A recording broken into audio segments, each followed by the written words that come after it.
Sir, হ্যাঁ আপনাদের বিয়ের ফর্মালিটিটা যদি এখন মিটিয়ে ফেলেন। হ্যাঁ হ্যাঁ, আমি সবাইকে ডেকে পাঠাচ্ছি। এই দাঁড়া, আমি ডেকে আনছি। হ্যাঁ হ্যাঁ, তাড়াতাড়ি করো, শুভ কাজে দেরি করার দরকার নেই। তা বৌমার বাপের বাড়ি থেকে কেউ আসছে না?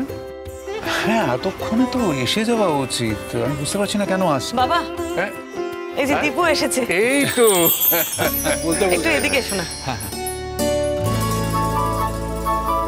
দীপু, কি ব্যাপার, তুমি একা? কোথায় সবাই? এত দেরি কেন? আরে মা রেডি হয়ে বেরোচ্ছিল, বাথরুমে পড়ে গেছে, কোমরে লেগেছে।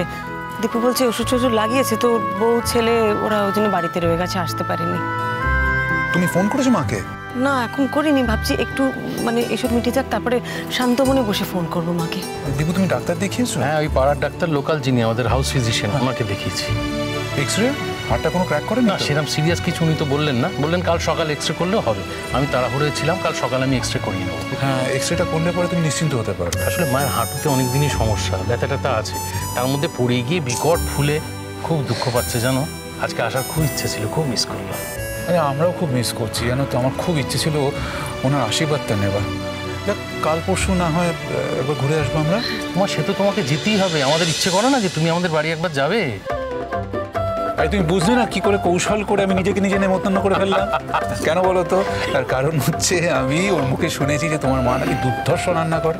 এখন তো চাপ দেওয়া যাবে না, তবে যখন সুস্থ হয়ে উঠবে একদিন সকালে যাবো, গুছিয়ে বসে যা যা পদ উনি রান্না করেন সব কিন্তু চেখে দেখবো। একদম হয়ে যাবে। আচ্ছা মা, তোমার জন্য এই গিফট পাঠিয়েছে, আর একটা সারপ্রাইজ আছে। আবার কি? মা নিজের হাতে এটা তোর জন্য বানিয়ে রেখেছিল।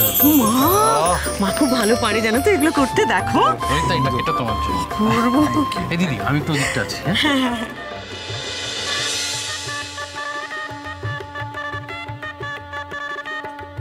আচ্ছা শোনো শ্রীময়ী, এবার কিন্তু আমাদের সই-সাবুদের ব্যাপারটা সেরে ফেলতে হবে। রেজিস্ট্রার সাহেব বোধহয় আরেকটা জায়গায় যাবেন, একটু তাড়া দিচ্ছেন। আমি তো রেডি। কি হলো? কি গো, কি শরীর খারাপ লাগছে? দেখেছো, আমি তখন থেকে বলছি হুটোপাটি করো না, তুমি যে কি করো না। ঠিক আছো? আচ্ছা, তুমি কি আমাকেই বিয়ে করবে? লাস্ট চান্স কিন্তু, দেখো। আমার কি রসিকতা করতে একটু ইচ্ছে করে না? সবসময় গম্ভীর ভাসুর ঠাকুরের মতো আচরণ করব। এরকম রসিকতা এই সময়? ঠিক আছে বাবা, আর করবো না। না বলবে না। আরে এই তো ডিঙ্কা, উপল। আচ্ছা উপল, শুধু কিন্তু বোন বললে হবে না, দাদার মতো যাতে রেজিস্ট্রেশনটা তাড়াতাড়ি সম্পন্ন হয় সেই ব্যবস্থাটা কিন্তু আপনাকে নিতে হবে। আপনার কথা শুনে খুব মজা পেলাম রোহিতবাবু।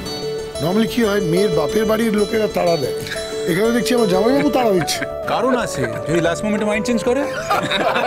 ঠিক আছে উপল, আর দেরি করার দরকার নেই, তুমি তাড়াতাড়ি করো, শুভ কাজে একদম দেরি করতে নেই। না, যা করো তাড়াতাড়ি করো। আচ্ছা ঠিক আছে, তাহলে উইটনেস কারা কারা হবে? 3 জন উইটনেস লাগবে দুপক্ষের। না শুনুন, পুরো বিষয়টাকে আমি সরল করে দিয়েছি, দুপক্ষকে আমি মিলিয়ে এক পক্ষ করে দিয়েছি, ঠিক আছে? বাবা, হ্যাঁ বলো। বলছি যে ভাই আয়। হ্যাঁ, আমার তো বাবা নেই, তাই আমার বাবা থাকলে একরকম ছিল। আপনি যদি মানে, আমি বেশি কথা বলতে চাই না। না না, তোমার আর কিচ্ছু বলতে হবে না, আমি ভালো মতো বুঝে গেছি। তোমার বাবা নেই, এটা খুব দুঃখের কথা, কিন্তু আমি তো আছি, সে কাজটা আমি করব, আমি সই করে দেব। আমি সই করবো বলেই তো তাড়াতাড়ি এসেছি। আজকে যদি এখানে আমি সইটা না করতে পারতাম না, আমি কিন্তু আমাকে ক্ষমা করতে পারতাম না। আপনি সই করুন মেসমশাই, আপনি তো আমার দিদির বাবা, আপনি ওর অভিভাবক, আপনি সই করলে আমাদের বাড়ির সবাই খুব খুশি হবে। মা, আমিও সই করতে চাই। শোনো, তুমি যদি সই না করো না, আমি বিয়েটাই করব। আচ্ছা তাহলে আমাদের কজন হলো? হয়তো মেসমশাই, ডিঙ্কা আর উপলদা। আচ্ছা, কেন, আমি তো দাদা, মানে আমি সেটা ভাইয়ের জন্য একটু স্যাক্রিফাইস করতে পারি। তো সইটা কর। না না না, আপনি সই করলে আমার কোনো আপত্তি ছিল না, কিন্তু আপত্তির ব্যাপার না, আমি সই করি না করি, আমার বোনটি জানে যে আমি তার সাপোর্টার ছিলাম, আছি, থাকবো। সইটা কর। আচ্ছা বেশ, আমি করে দিচ্ছি। আমি করে দেবো সেটা। এসো চল এসো মা। হ্যাঁ বসো বসো বসো, তোমরা বসে পড়ো। হ্যাঁ যাও।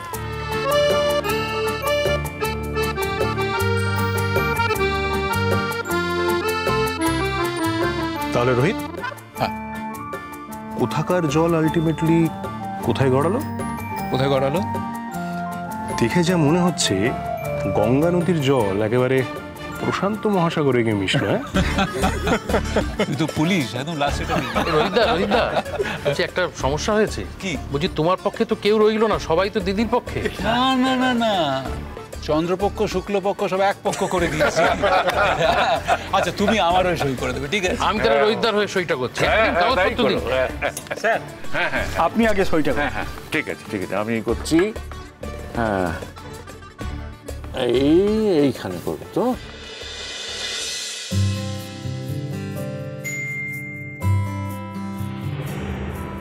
ছিল সুখী গৃহকোণ সবাইকে ভালোবেসে,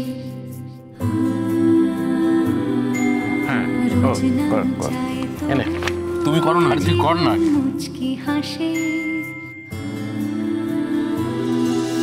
হঠাৎ অন্য হাওয়া আয়না খুঁজছে মুখ, একটু ভালো লাগায় ইচ্ছে করো সুখ, শ্রীময়ী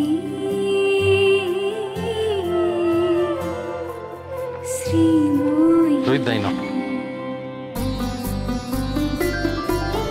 যদি সে না গেল উড়িয়ে বালি ধুলো, চেনা চোখ আঠ রেখে নতুন পৃথিবী পেল, যেখানে বন্ধু হাওয়া মানুষের পাশে দাঁড়ায়, অচেনা মুখের ভিড়ে নিজেকে চেনা যায়, শ্রীময়ী শ্রীময়ী।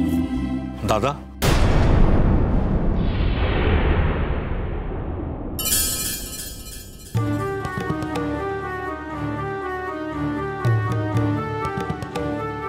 আমার সব কাজ হয়ে গেছে, এবার কিন্তু আমি বৌদির ওখানে যাব।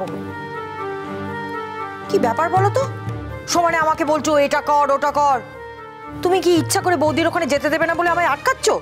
যা যা যা, বৌদির বাড়িতে চলে যা, কাল থেকে আর আসিস না। বৌদি তো এখান থেকে চলে যাবে রে, তার তো পাকনা গজিয়েছে। তার নতুন স্বামীকে নিয়ে এদেশ ওদেশ করবে, তোকে কে কাজে রাখে সেটা আমি দেখব। সেই তো আমাদের বাড়িতে কাজ করি তোকে খেতে হবে। শোনো মা, গতর খাটালে না কাজের অভাব হয় না, আর তোমার বাড়ির কাজ করতে না আমার ভালোও লাগে না, করবও না। বৌদি শুধু অনেক করে বলেছে, মিঠুদি যতদিন না আমি বলছি তুমি ও বাড়ির কাজ ছাড়বে না, বাবার দেখাশোনা করবে, তাই এ বাড়ির কাজ করছি, তোমাদের কারোর জন্য নয়, বুঝেছ?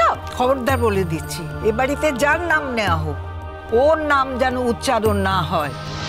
বৌদি বৌদি বৌদি, আবার বলে দিচ্ছি, ওর নাম যেন নেওয়া না হয়।